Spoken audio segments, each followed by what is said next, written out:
బయట చల్లగా వర్షం పడుతుందండి. నా స్టైల్లో 5 minutes లో అయిపోయి ఎగ్ బజ్జీ వేస్తాను. టేస్ట్ అయితే అదిరిపోతుంది. పదండి.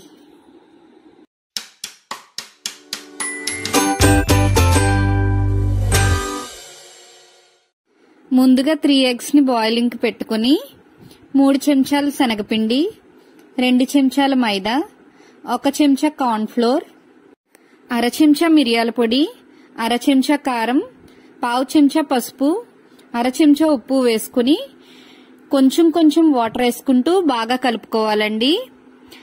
ఏమాత్రం లంప్స్ ఉండకూడదు. ఎక్కువ వాటర్ వేసేయకుండా కొంచెం రిబ్బన్ కన్సిస్టెన్సీ లాగా ఉంటే సరిపోతుందండి. బాగా పిండి జారుడుగా ఉంటే ఎగ్కి పట్టుకోదు. అందుకని వాటర్ చూసుకొని తక్కువ వేసుకొని కొంచెం చిక్కగానే కలుపుకోవాలండి. ఇప్పుడు సన్నగా తరిగిన కొత్తిమీర గాని కరివేపాకు గాని యాడ్ చేసి బాగా కలుపుకోండి. బ్యాటర్ రెడీ అయిపోయిందండి. హార్డ్ బాయిల్డ్ ఎగ్స్ ని బాగా చల్లారబెట్టుకుని ఒక ఎగ్ ని 4 pieces కింద కట్ చేసుకోండి. ఇక్కడ గుడ్డు వేడిగా ఉండగా కట్ చేస్తే పూర్ణం చెదిరిపోతుందని గుర్తుపెట్టుకోండి.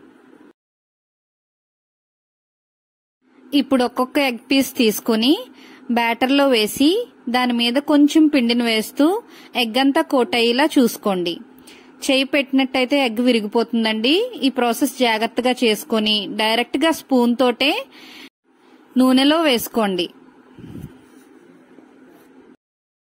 నూనె బాగా హీట్ అయిన తర్వాత మంటను మీడియం ఫ్లేమ్ లో పెట్టుకుని స్పూన్ తోటే బజ్జీలన్నీ వేసుకుని ఒక 2 minutes లో తీసేయొచ్చండి. బజ్జీ ఉడకడానికి ఎక్కువ టైం పట్టదు. ఆల్రెడీ ఎగ్ బాయిల్ చేసి ఉంటుంది కాబట్టి పైన కోటింగ్ అనేది మనకి క్రిస్పీగా అవుతుంది.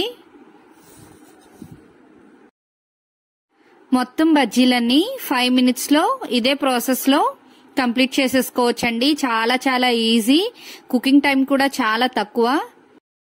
ఆయిల్ కూడా పెద్దగా ఏం పట్టదండి. నేను ఇక్కడ చిన్న దాంట్లోనే చేస్తున్నాను.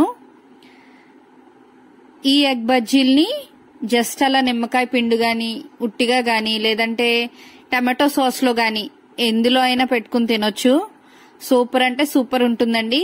ఖచ్చితంగా ఈ వర్షాకాలంలో వేడి వేడిగా ప్రోటీన్ ఉండే ఈ స్నాక్ చేసుకుని మీ పిల్లలకు పెట్టి మీకు ఎలా కుదిరిందో నాకు కమెంట్ సెక్షన్ లో చెప్పడం మర్చిపోకండి.